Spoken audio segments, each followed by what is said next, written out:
कुंडलिनी शक्ति जो है हमारी जब जागती है तो चक्रों में, ये चक्र जो हैं अब तक के तंत्र वालों ने इसको कोई शक्ति ऐसी मान रखा था कि ये कोई महाशक्ति है जिसको हम काली कहते हैं। और वो काली क्या है? काली डार्कनेस है। जो dark part of our personality है वो काली है। ये काली जो है ये तरह तरह से हमारा अनकॉन्शियस हमें डराता है।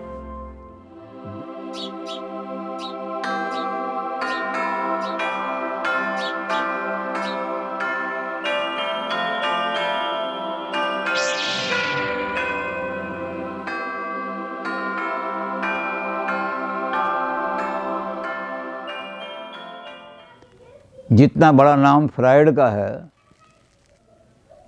हालांकि फ्राइड का कंट्रीब्यूशन तो बहुत ज़्यादा है, वो ये कंट्रीब्यूशन है कि उसने अनकॉन्शियस खोज करके और मानवता के उन सब चीज़ों को दूर कर दिया जिसको लोग मैजिक या कोई सुपर नेचुरल पावर को जोड़ा करते थे। मानव बड़ा दुखी था और ये खोज ऐसी है जो आज तक चल रही है। तो बहुत बड़ा इसका योगदान रहा फ्राइड का। उसके साथ उसके दो साथी जो थे उसकी क्लिनिक में और उसकी लैब में बहुत ही उसके साथ जुड़े हुए थे। एक का नाम था एडलर, एल्फ्रेड एडलर, और एक का नाम था कार्ल गुस्ताव युंग। लिखा तो जाता है जंग, लेकिन चूँकि ये एक नियम है कि या को जा, जैसे यूसुफ है उसको जोसेफ पढ़ते हैं, यरूशलेम है उसको जेरूशलेम पढ़ते हैं, तो कार्ल गुस्ताव जो को यंग को भी इस तरह से पढ़ते हैं। जुंग है वो। ये फ्राइड के साथ बहुत दिनों रहे। 1910 में फ्राइड ने एक एसोसिएशन बनाई। जब अनकॉन्शियस की खोज हुई तो उन्होंने कहा था तो मेडिकल साइंस को भी और एबनॉर्मल साइंस को भी एक बहुत बड़ी देन हो गई। जैसे मैंने उस दिन कहा था कि जैसे कैंसर का कोई इलाज खोज ले तो मानवता को कितना कल्याण हो जाएगा, ऐसी अनकॉन्शियस की खोज ने वो सारा जितना आडंबर था और धुंध था, मिस्र थी, एबनॉर्मल बिहेवियर की, सबको खोल करके रख दी।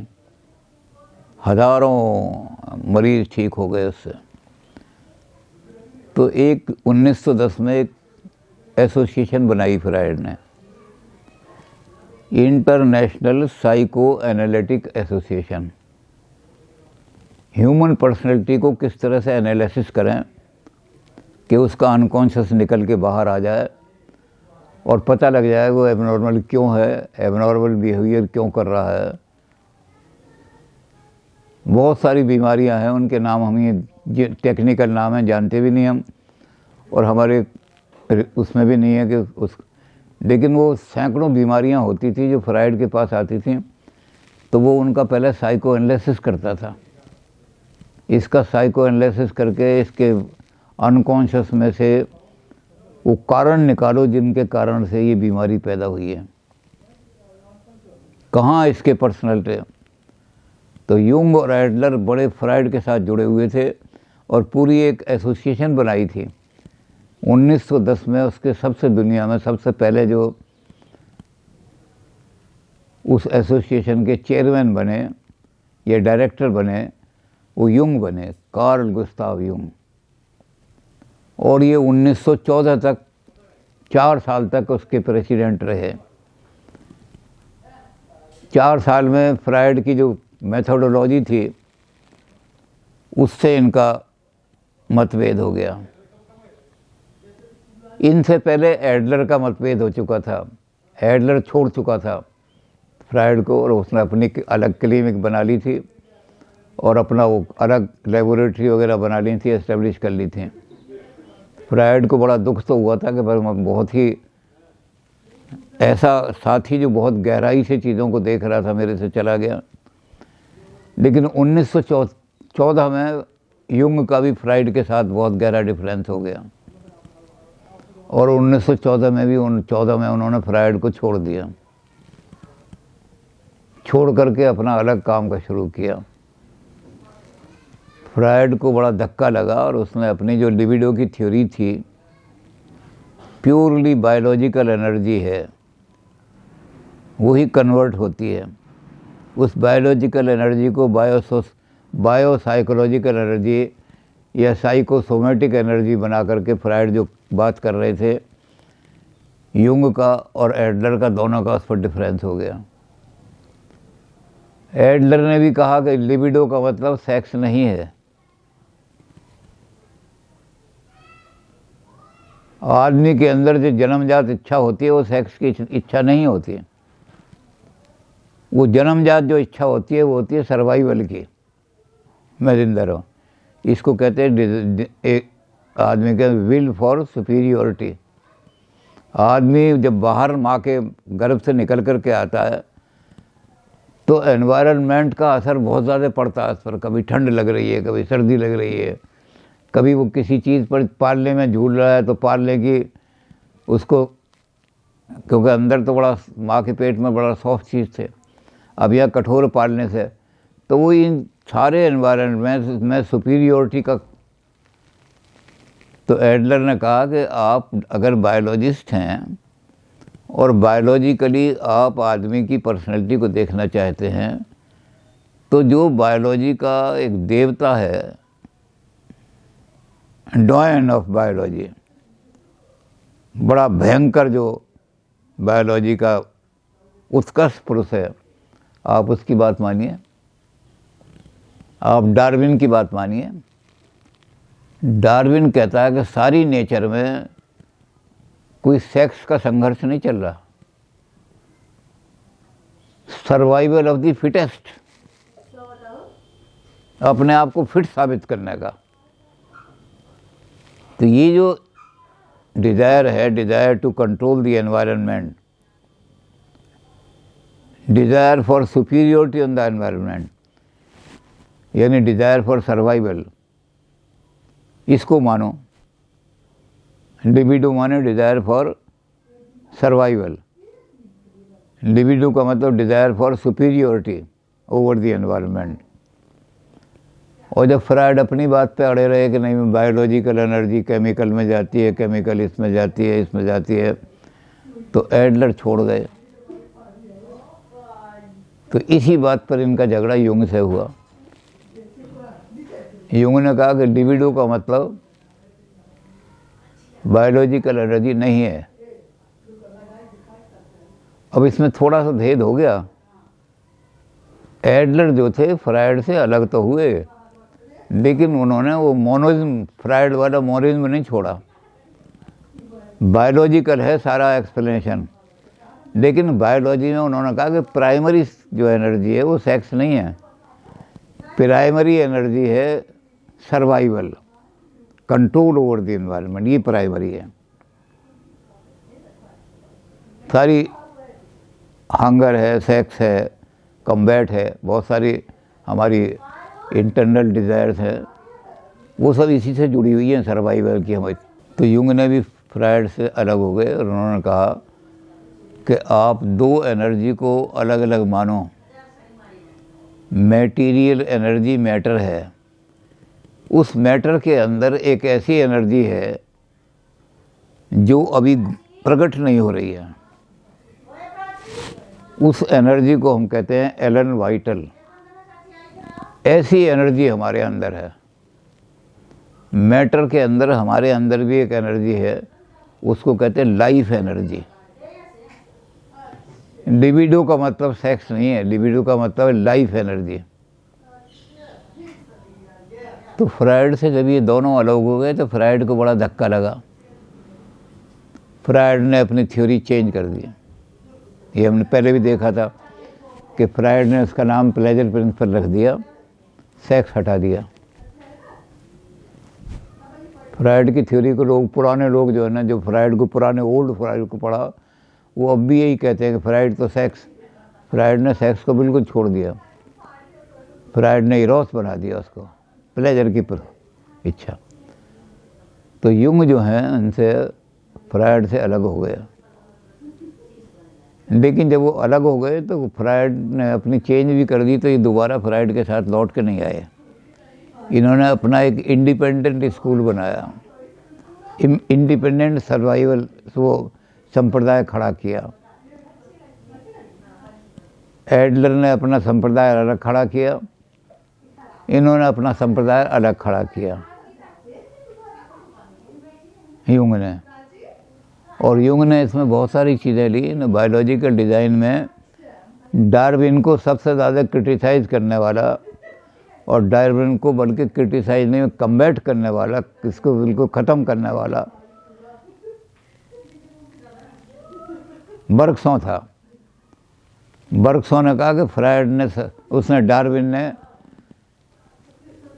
सारे इवोल्यूशन का जो एक्सप्लेनेशन दिया है वो गलत तरीके से दिया है। एक लाइफ एनर्जी है, वो अपने आप को इवॉल्व कर रही है, मैटर इवॉल्व नहीं कर सकता। मैटर तो इनर्ट है, मैटर के अंदर एक लाइफ एनर्जी छुपी हुई है सारे में, ब्रह्मांड में, सारे में। वो किसी तरह से प्रकट होना चाहती है, वो किसी तरह से निकलना चाहती है। तो बर्गसॉ ने सिद्धांत दिया कि सारा मैटर अनऑर्गेनाइज्ड है। इसको केमिस्ट्री में इनऑर्गेनिक मैटर कहते हैं, फिलोसफी में इसका नाम है अनऑर्गेनाइज्ड मैटर।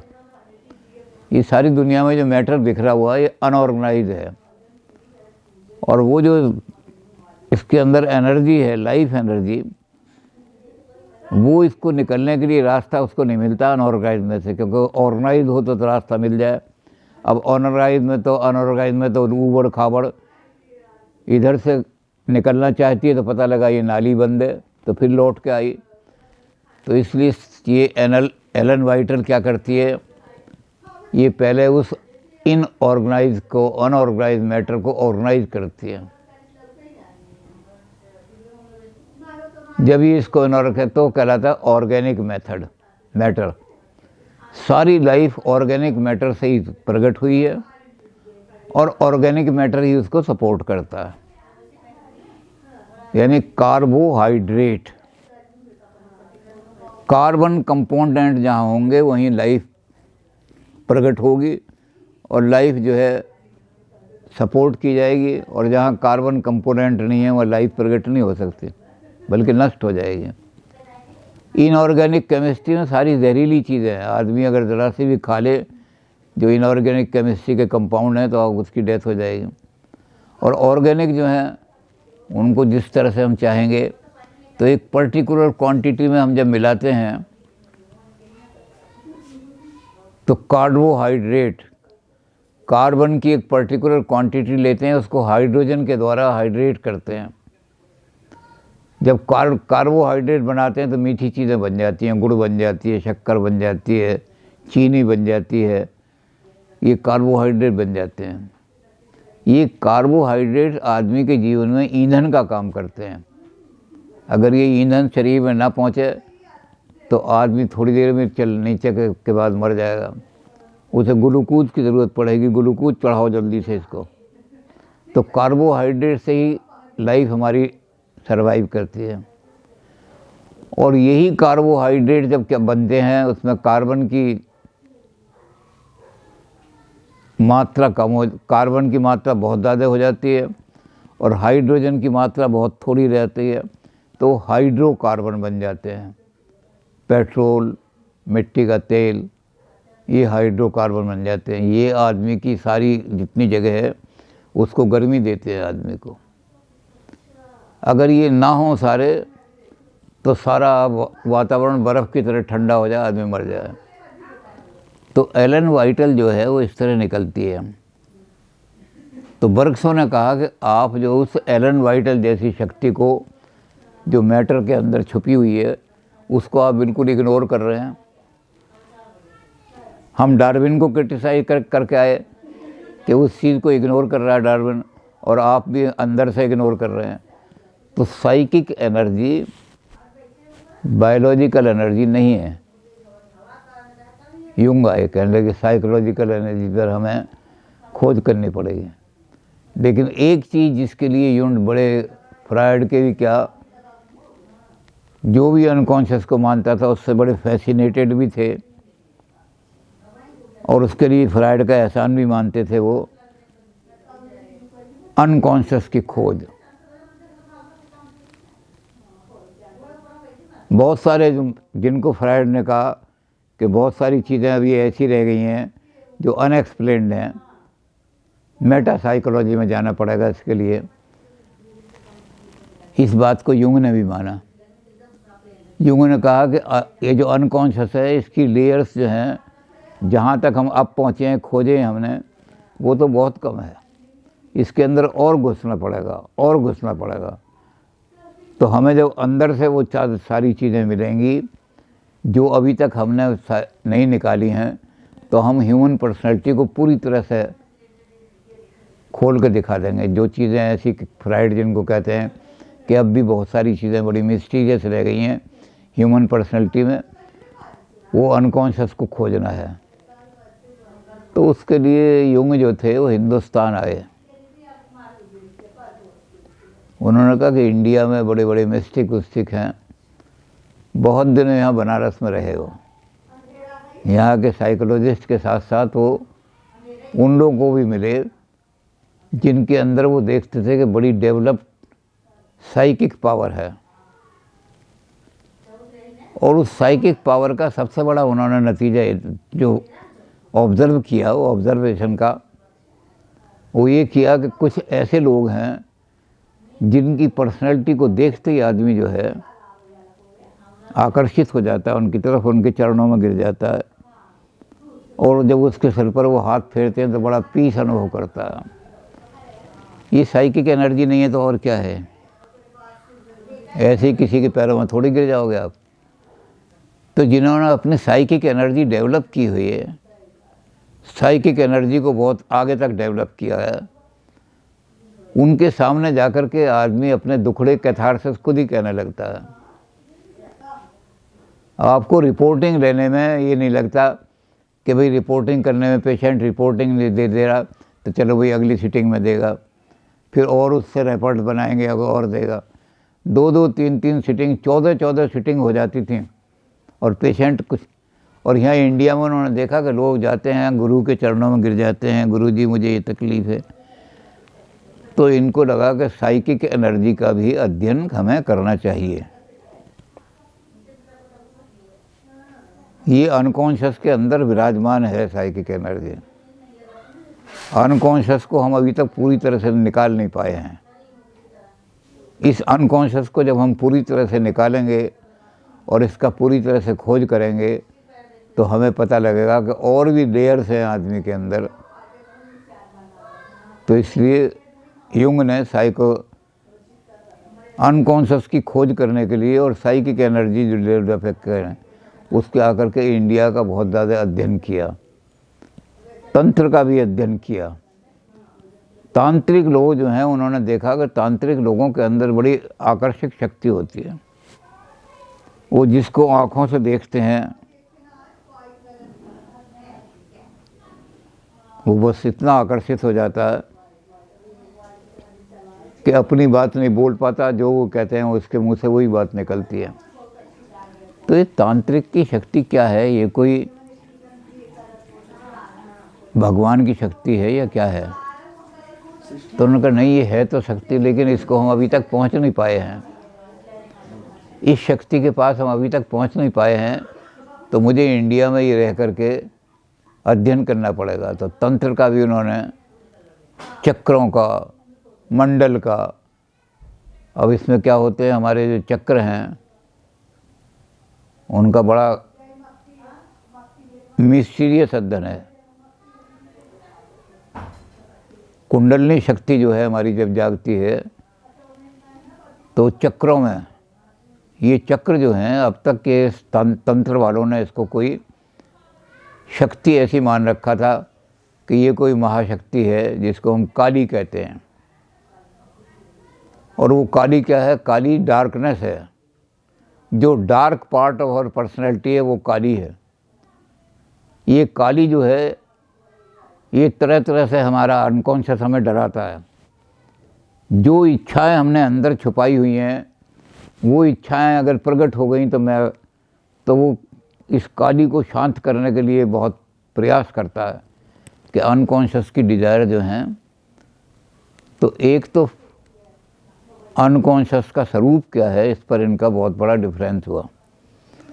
और युंग ने फ्रायड को बिल्कुल उखाड़ करके रख दिया कि अनकॉन्शियस जो है उसकी जो सामग्री है वो सेक्स नहीं है, उसकी सामग्री है लाइफ एनर्जी, साइकिक एनर्जी, वो इस कॉन्शियस में घुरी हुई है। सेक्स को बिल्कुल निकाल दो इसमें से। तो युंग का बड़ा ज़बरदस्त काम इस फील्ड में हो गया। उस लाइफ एनर्जी को डेवलप करो जो अनकॉन्शियस में छुपी हुई है। वो अभी तक प्रकट नहीं हो पा रही क्योंकि आप सारे इसको मैटर को ऑर्गेनाइज नहीं कर पा रहे।